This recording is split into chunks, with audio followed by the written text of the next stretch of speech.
अस्सलामुअलैकुम। तो क्या हाल चाल है आप सबके। तो आज हम बात करेंगे फ्लेम, म्यूकस या बलगम की।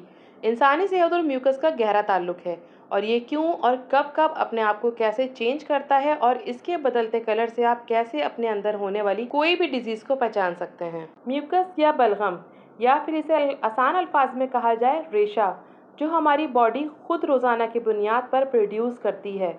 हो गए ना आप हैरान? जी हाँ, बिल्कुल।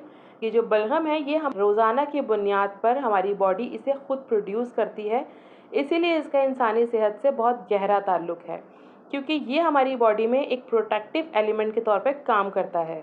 म्यूकस क्योंकि स्टिकी होता है तो ये डस्ट, एलर्जी और वायरसेस को ट्रैप कर सकता है। म्यूकस मेम्ब्रेन हमारे रेस्पिरेटरी सिस्टम को प्रोटेक्ट करने और इसको सपोर्ट करने के लिए फ्लेम या बलगम बनाते हैं, और ये एयरवेज को लुब्रिकेंट रखता है जो हमारे माउथ, नोज, थ्रोट, साइनस और लंग्स में होता है, और ये हमारी बॉडी के सर्टेन पार्ट्स पे एक प्रोटेक्टिव लेयर बनाता है जो कि फॉरेन सब्सटेंस जैसे वायरस और बैक्टीरिया को एंटर होने नहीं देता। जब हम सेहतमंद होते हैं तो हमारी बॉडी में बनने वाला म्यूकस काफ़ी पतला होता है जो कि नोटिसेबल भी नहीं होता।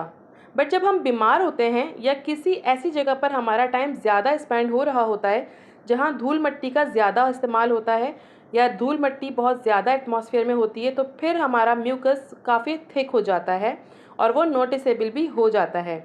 ये दो तरह से जिस्म की हिफाजत करता है।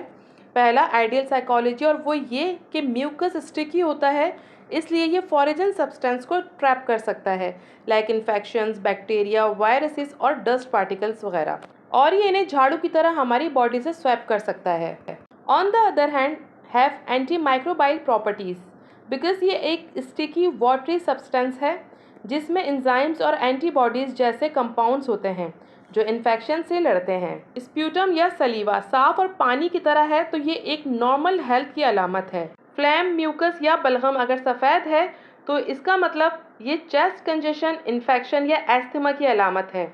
अगर इसका रंग पीला हो गया है तो आपको इंडिकेट कर रहा है कि जो इन्फेक्शन आपको हुआ है इससे आपको जल्द रिलीफ मिलने वाला है, लेकिन अभी भी ठंडे पानी और खट्टी चीज़ों से आपको परहेज ज़रूरी है। और ये रेशा आप हरगिज़ ना निगलें बल्कि इसे थूकते रहें।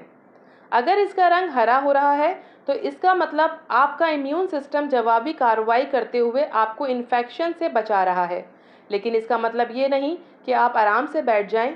ये ज़्यादा दिन तक ऐसे रहे तो फ़ौरन डॉक्टर से मिलें, वरना सीवियर इन्फेक्शन हो सकता है। अगर रंग सुर्ख या गुलाबी है तो मुमकिन है आपका रेशा खुश्क है, तो ज़ोर ज़ोर से निगलने या निकालने की वजह से नाक के अंदर ज़ख़म हो गया है, लिहाजा खून आने लगा है। तो फोर्सफुली अपने नाक को मत साफ़ करें और नॉस्ट्रिल्स को मॉइस्चराइज रखें। मोस्टली नॉस्ट्रिल्स जो ड्राई होते हैं वो विटामिन डी या विटामिन सी की कमी की वजह से हो सकते हैं। अगर म्यूकस डार्क कलर यानी स्याह या ब्राउन हो रहा है तो इसका मतलब स्मोकिंग या अदर ड्रग्स एडिक्शन की वजह हो सकती है।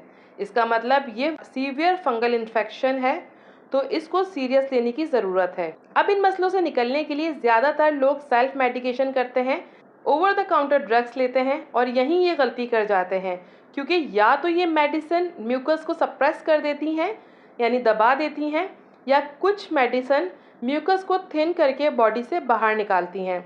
तो अगर आपने ऐसी मेडिसिन ली है जो इस म्यूकस को सप्रेस कर रहे हैं तो मतलब इन्फेक्शन जरासीम ज़्यादा देर तक आपकी बॉडी में होल्ड हो रहे हैं और इससे आपका इम्यून सिस्टम वीक होता है। और अगर आप वो मेडिसिन लेते हैं जो म्यूकस को थिन करती है तो म्यूकस आपकी बॉडी में होल्ड नहीं रहता, लेकिन ये अंदाज़ा आप खुद से नहीं लगा सकते कि कौन सी मेडिसिन म्यूकस को थिन कर रही हैं और कौन सी सप्रेस। तो इसके लिए या तो आप अपने डॉक्टर से कंसल्ट करें या फिर अपनी डेली रूटीन में ऐसी चीज़ों को शामिल करें जो म्यूकस को थिन करके आपकी बॉडी से निकालने में हेल्प आउट कर सकती हैं। इसके लिए आप हर्बल टी ले सकते हैं, इसमें अपनी रेगुलर लाइफ में आप जिंजर को ऐड कर सकते हैं, हनी अपनी लाइफ में ऐड ऑन करें, टर्मेरिक का ज़्यादा से ज़्यादा इस्तेमाल रखें, नींबू वगैरह आप अपनी लाइफ में ऐड करें ताकि आपकी विटामिन सी की कमी भी पूरी हो सके। अपने आप को हाइड्रेट रखें, डिहाइड्रेट रखने की वजह से म्यूकस थिक होता है।